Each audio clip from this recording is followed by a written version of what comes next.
студиото со вас, Славица Арсова. Добар ден и добре дојдовте. На почеток на вестите гледаме кои настани го одбележаа денот.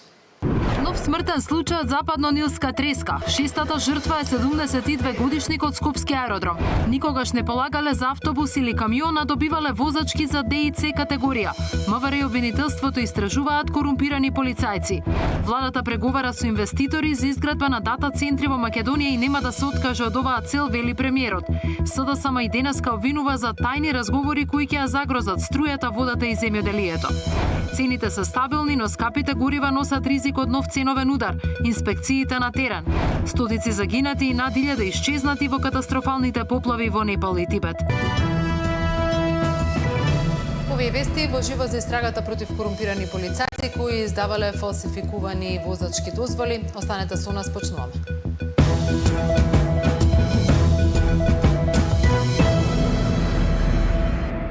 Жртва на Западно-Нилска треска во земјава. На инфективната клиника почина 72 годишен скопјанец кој 15 дена се лекувал од тешка невроинвазивна форма на болеста и имал повеќе придружни заболувања. Во моментов на инфективна се лекуваат 18 пациенти, од кои 15 се со потврден вирус, а 5 се во тешка состојба на интензивна нега.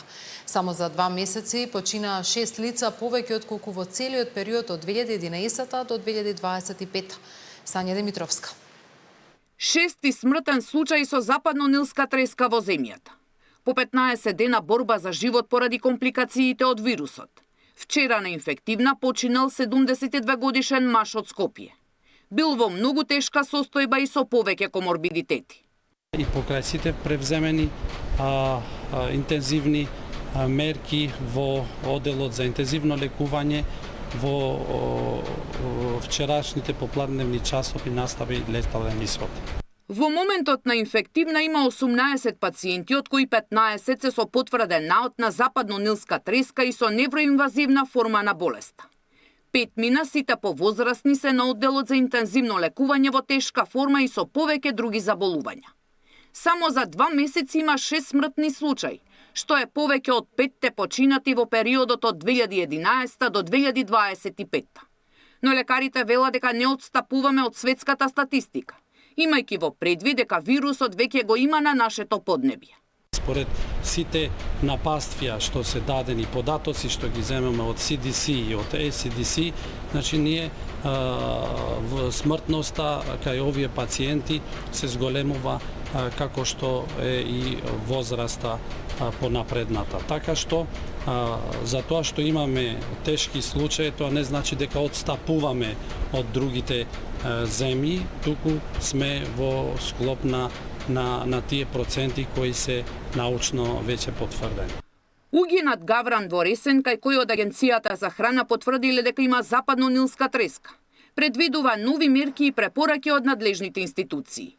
Дивите птици се резервоари на вирусот, а мртвиот гавран е доказ за локална трансмисија на вирусот.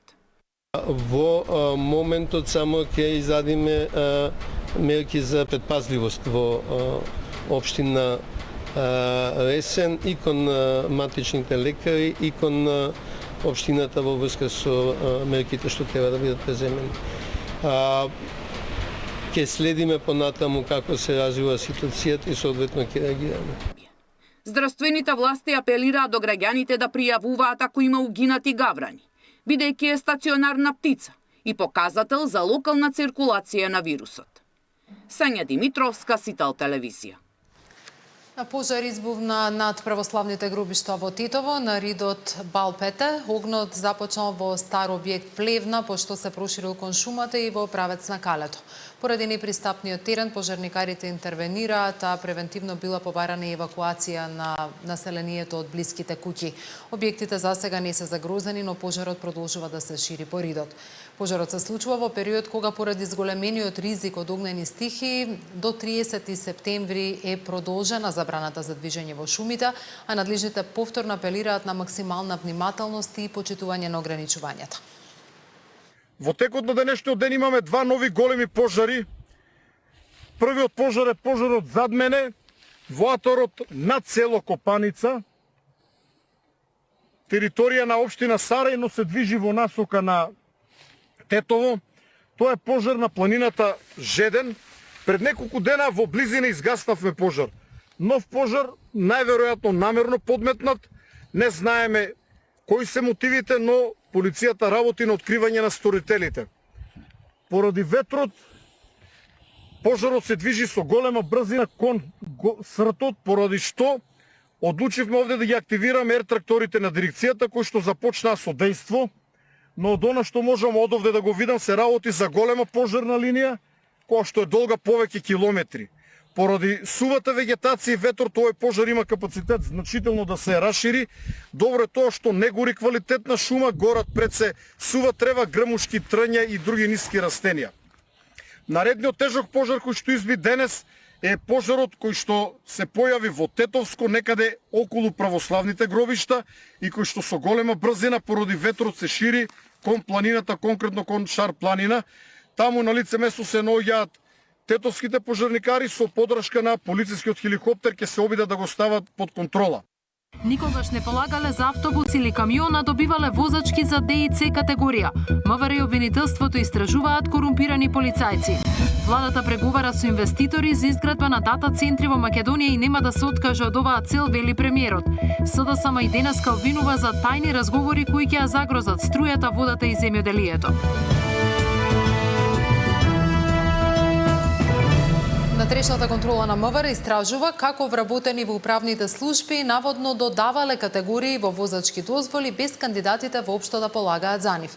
Станува збор за категории за управување камиони и автобуси. Според дел од објавените информации, оваа услуга чинела околу 1400 евра.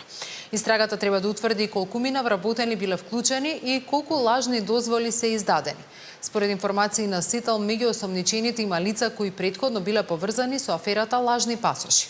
Што досега открила истрагата и како функционирала шемата, во живо е нашиот новинар Зоран Јаневски. Зоран, што знаеме? Да, за овој случај досега од Министерството за внатрешни работи информираат дека внатрешната контрола го испитува целиот случај, бил информиран и надлежен јавен обвинител. Меѓутоа, од Скопското јавно обвинителство за Сител велат дека првин се очекува да заврши истрагата од страна на внатрешната контрола во Министерството за внатрешни работи, па дури потоа ќе биде информиран и надлежниот јавен обвинител, од што ќе зависи понатамошната постапка за целиот случај. Инаку добивањето лажна возачка дозвола било речиси премногу лесно. Возачот кој што сакал да добие категорија за која што никогаш не полагал, требало да одвои 1400 евра на некој од вработените во управните служби на Министерството за внатрешни работи. За да ја добие возачката дозвола со повисока категорија, тој првин морало да пријави дека ја има загубено возачката дозвола, да поднесе и барање за издавање на нова и токму тогаш на сцена настапувале вработените во МВР. Кога возачот кој што сакала да добие категорија за камион или автобус, која што всушност никогаш не ја полагал, кога доаѓал да биде фотографиран, тогаш му била впишувана и категоријата за која што платил 1400 евра. Повеќе за целиот случај гледаме во прилогот. Внатрешната контрола на МВР испитува како вработени во управните служби додавале категории кај возачки дозволи. Лажните исправи се користеле за управување камион или автобус, иако возачот никогаш не полагал за тие категории на возила. Според информации објавени во дел од медиумите, лажното додавање на Д или С категорија чинело 1400 евра. Овие наводи сега ги испитуваат надлежните. Од страна на одделот за внатрешна контрола, криминалистички истраги и професионални стандарди при МВР, известено е надлежното основно јавно обвинителство и во координација со обвинителството се превземаат соодветни активности за расчистување на случајот. Со случајот е запознаен обвинител од Скопското јавно обвинителство, но засега, како што велат за Сител, постапката се уште се води во рамки на МВР. Таа ќе треба да утврди колку мина вработени во управните служби биле вклучени во изработката на лажните исправи, но и колку такви возачки биле издадени. Лицата за кои сега внатрешната контрола води истрага биле фатени на дело, односно во моментот на додавање на категории кои возачот не ги поседувал. Според досегашните информации, за да се добие категоријата за камион или автобус, возачот требало да пријави дека ја загубил дозволата, па поднесувал барање за издавање на нова. Кога доаѓал да се фотографира, тогаш се додавала и возачката категорија, па во новата дозвола имал и повисока категорија. Според информации на Сител, во групата која издавала лажни дозволи, се лица кои претходно биле вмешани и во аферата со лажни пасоши откриена пред 5 години. Тогаш на затворски и условни казни беа осудени 10 вработени во МВР. Тие според пресудата за секој издаден лажен пасош наплаќале по неколку илјади евра. Користеле податоци од македонски државјани кои никогаш не извадиле пасош, но со фотографии и податоци на странските државјани. На тој начин биле издадени над 200 пасоши, а дел завршиле во рацете на лица поврзани со криминал и дрога, а барани и со меѓународни потерници. Зоран Јаневски, Сител телевизија. Недостиг на јавни обвинители, недоволно пари и бавни постапки. Ова се од клучните проблеми нотирани во годишните извештаи за работата на Советот на јавните обвинители и јавното обвинителство.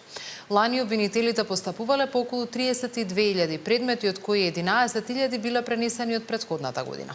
И власта и опозицијата му забележаа на републичкиот обвинител што не се појави пред пратениците за да го образложи извештајот, додека расправата прерасне и во политички судир за тоа по кои функционери обвинителството постапува поажурно. Малиот број на јавни обвинители, недоволните буџетски средства, но и ажурност на судските служби остануваат главни предизвици кои ги нотира Советот на јавните обвинители во годишниот извештај за 2025, кој беше разгледуван во Собраниската комисија за политички систем. Председателот на Советот Башким Селими вели дека најголем проблем е немањето кадар, кое води до неажурност на постапувањето по преставките. Согласно одлуката за определување на бројот во Република Северна Македонија треба да има 261 јавен обвинител. Меѓутоа, состојбата на од 31 декември 2025 година функцијата ја извршува вкупно 194 јавни обвинители, односно 67 помалку од предвиденето. Во основните обвинителства недостасуваат околу 24% од предвидените места, а во висшите обвинителства 30%. Истите предизвици се нотирани во извештајот за ланската година за државното јавно обвинителство. Иако обвинителот Савески не се појави пред пратениците, обвинителството си даде позитивна оценка за својата работа, но признаваат и релативна ажурност во работењето. Јавното обвинителство, односно сите јавни обвинителства во Македонија, во текот на 2025 година работата ја извршиле законито, стручно, меѓутоа со недоволна и релативно оценето како релативно постигната ажурност во постапувањето. Дали ние како јавно обвинителство сме задоволни од тоа? Не. Тоа е една статус-кво позиција која што не е добра. И власти и опозицијата му забележа на републичкиот обвинител што додека се дебатира за работата на обвинителството, тој не дава рапорт пред собранието кој го бира. Но меѓусебно се скара кога обвинителството постапувало повеќе и за кои функционери се отворени повеќе случаи. За 2,5 години вие не можете да процесуирате ниту еден случај. 2 случаи на организиран криминал имате каде што во прашање се високи функционери. Двата вие против функционера од ВМРО ДПМН и од Социјалистичка партија. Вие немате се уште против функционери на Социјалдемократскиот сојуз. Треба да има боја тој што е виновен. Или вие правите таква, дајте ни луѓе, ви чекаме 2 години да ги затворите. Значи, треба да зборувате за ефикасност, за тоа што треба да направат, а не која политичка треба да затворат, која политичка партија, за вие да бидете задоволни. Иако најавени, Матичната комисија за политички систем не ги разгледуваше извештаите за судски буџетски совет и судскиот совет, бидејќи председателот Александар Камбовски не се појави да го образложи. Ивана Соколовиќ најдова, Сител телевизија.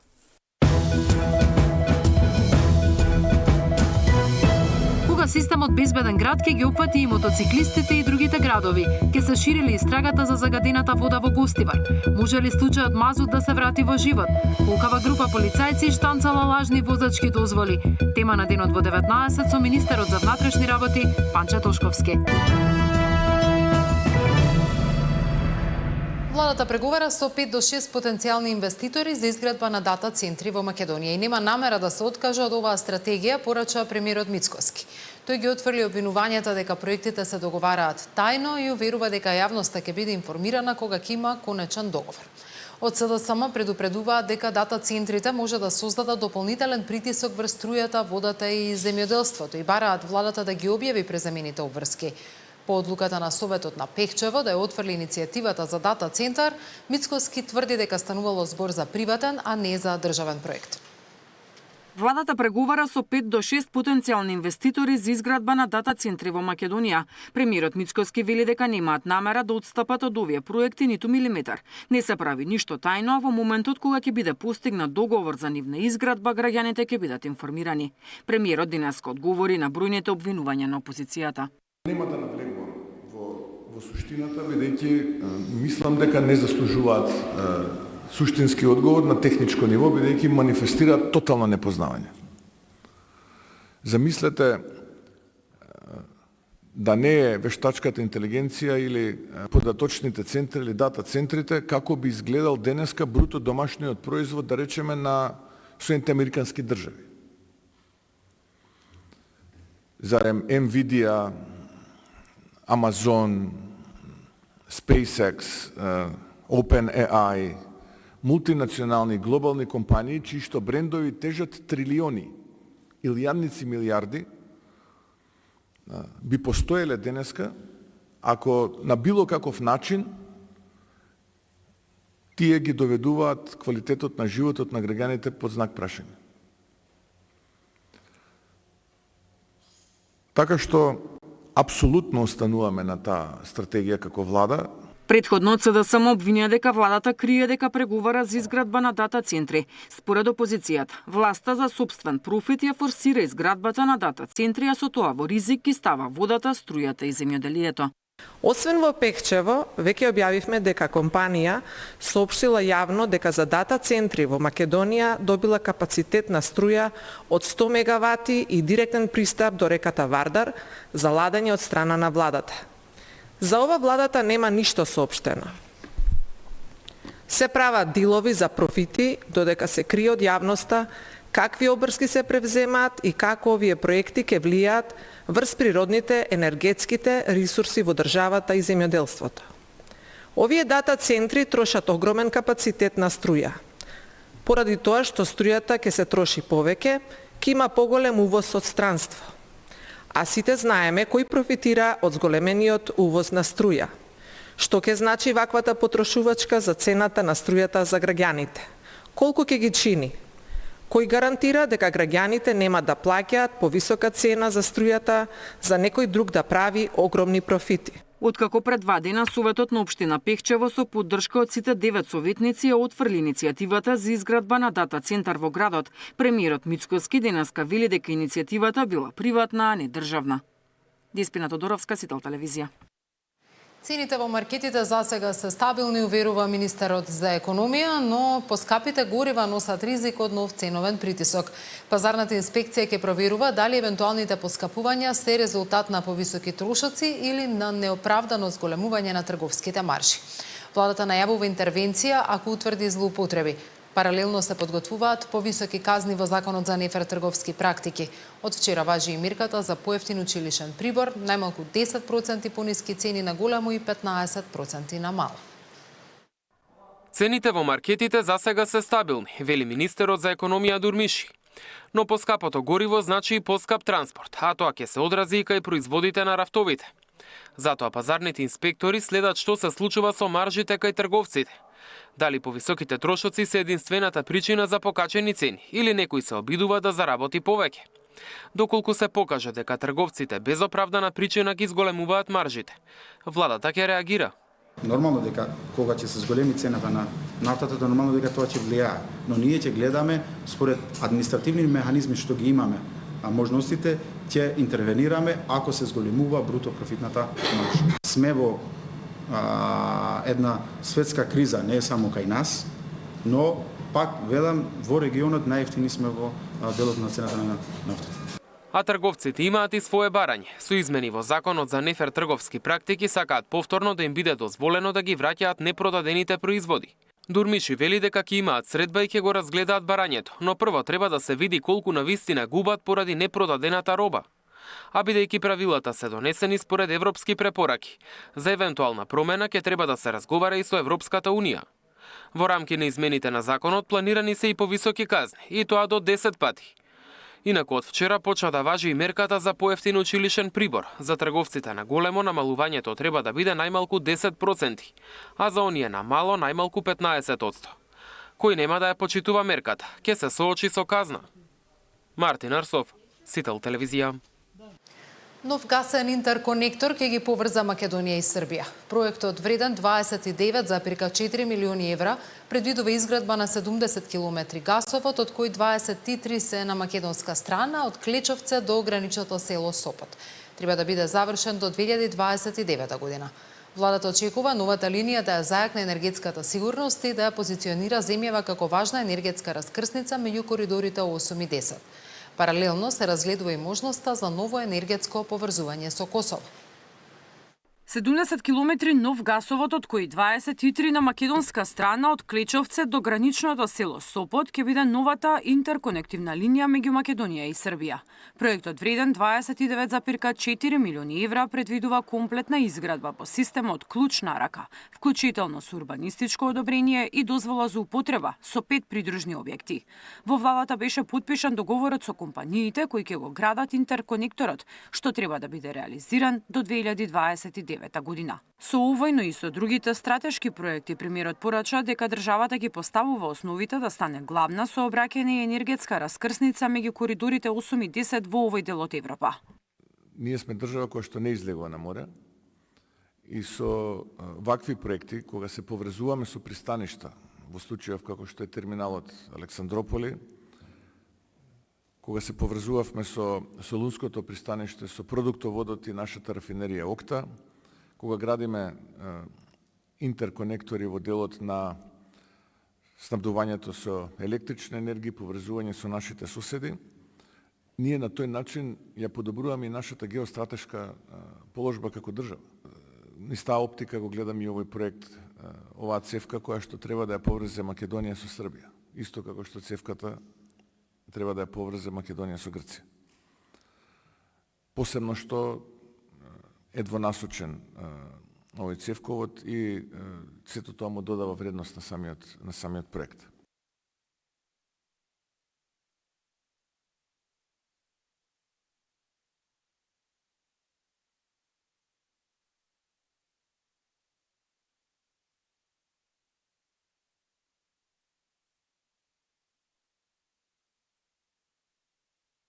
Дека со капацитет од 160.000 кубни метри на час, новата мрежа ќе обезбеди висок степен на техничка пристапност и рамномерно управување со вертикалниот енергетски коридор.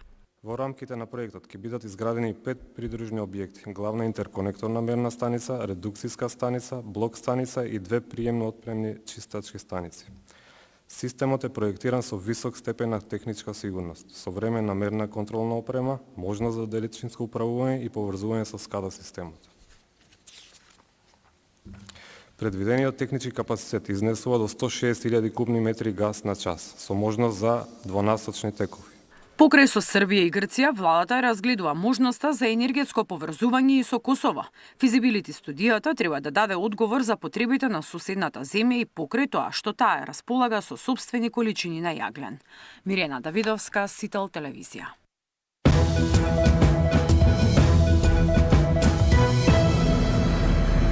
Стотици загинати и повеќе од 1000 исчезнати по катастрофалните